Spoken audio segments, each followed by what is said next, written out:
3. बालमित्रांनो बघा बरं, तिसरा प्रश्न फार सोपा आहे. काय म्हणले तर 6 सेंटीमीटर रुंदी असलेल्या आयताची परिमिती. हे बघा, एक आयत दिलंय, त्या आयताची रुंदी किती 6, ही बाजू 6 म्हणजे ही सुद्धा किती झाली 6, आणि त्या आयताची परिमिती किती दिली आहे 34. एवढं कळालं. परिमिती म्हणजे काय, बाजूंच्या मापांची बेरीज. तर पुढं काय प्रश्न विचारला बघा, तर त्याच्या लांबीच्या दुप्पट. आता ह्याची लांबी काढायची आहे, लांबी दिलीच नाही आपल्याला.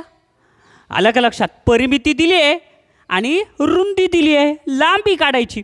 मग लांबी काढायची आणि त्या लांबीच्या दुपटी एवढी बाजू असलेल्या चौरसाचं क्षेत्रफळ किती.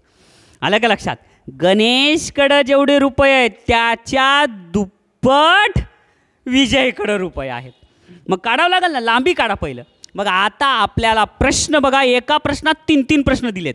मग आता परिमिती 34 म्हणजे हे 4 मित्र आहेत, 1 2 3 4, 4 जणाजवळ 34 रुपये.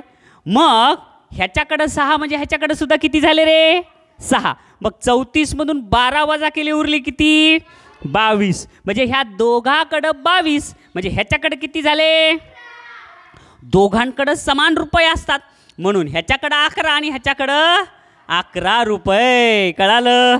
अरे लांबी कळाली ना मग आपल्याला, लांबी किती झाली 11. मग 11 ही जी लांबी आहे त्या लांबीच्या दुप्पट बाजू असलेली चौरस. लांबीच्या दुप्पट किती, 11च्या दुप्पट 22. मग ही 22 आहे चौरसाची बाजू असं म्हणले. लांबीच्या दुप्पट बाजू असलेल्या ह्या चौरसाचे क्षेत्रफळ किती.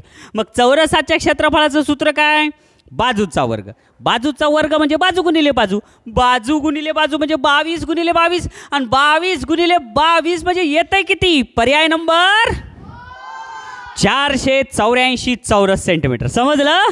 चला पहा पुढचा